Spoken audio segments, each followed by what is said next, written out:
totoong gandang hirit. Ang saya-saya.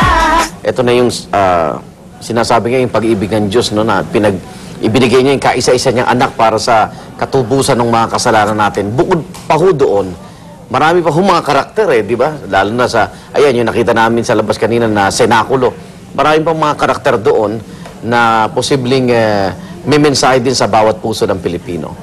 Yun ang maganda, no? Yung sabi nga natin dito, kapuso, no? Yung dapat tingnan natin, ano ba yung nilalaman ng ating puso? No? Yun actually ang Lenten message ni Pope Benedict XVI, no? To stir in our hearts, no? The love for God and yung paglilingkod natin sa ating kapwa-tao, no?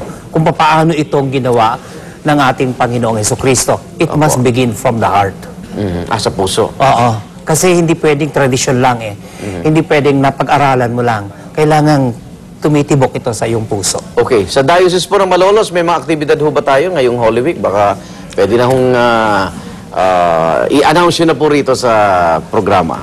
Sa Diocese ng Malolos ay kagaya rin po ng mga ibang simbahan ay pare-pareho ang ginagawa nito. No? Pero ang pinaka-popular doon sa Diocese of Malolos ay yung Visita Iglesia, lalo-lalo sa parokya natin doon. No? Tinadayo talaga tayo doon. And we invite everyone na magdaan ng krus, magbisita iglesia, manalangin at magbalik loob sa pamagitan ng pangungumpisal. Kumpisal and communion. Ayan. Okay, Father Daz, maraming salamat po. Maraming salamat. Father Daz Cabral po ng Diocese of Malolos at sana ay maging bahagi po tayo ng ikangay muling pagkilala ng ating mga kababayan. Yung pagbabalik loob, no? Iba yun. Sa pagmamahal po ng ating Panginoong Ama at ng ating ng kanyang bugtong na anak na si Jesucristo.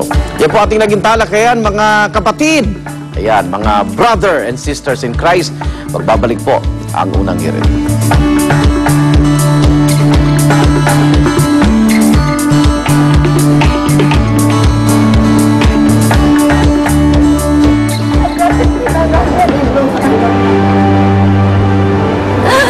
Bakit ngayon sugat-sugatan?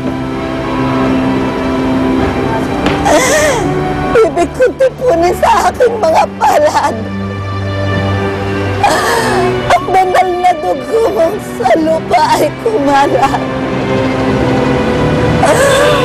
Upang magsilbing lakas sa katawan mong lupay-pay na sa hirap.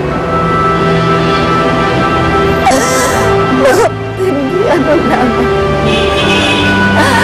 Malaki ang kabaitan. Kung bakit ka at magasdan. Ang walang katulad na kalupitan na ipinataw sa iyong katawan.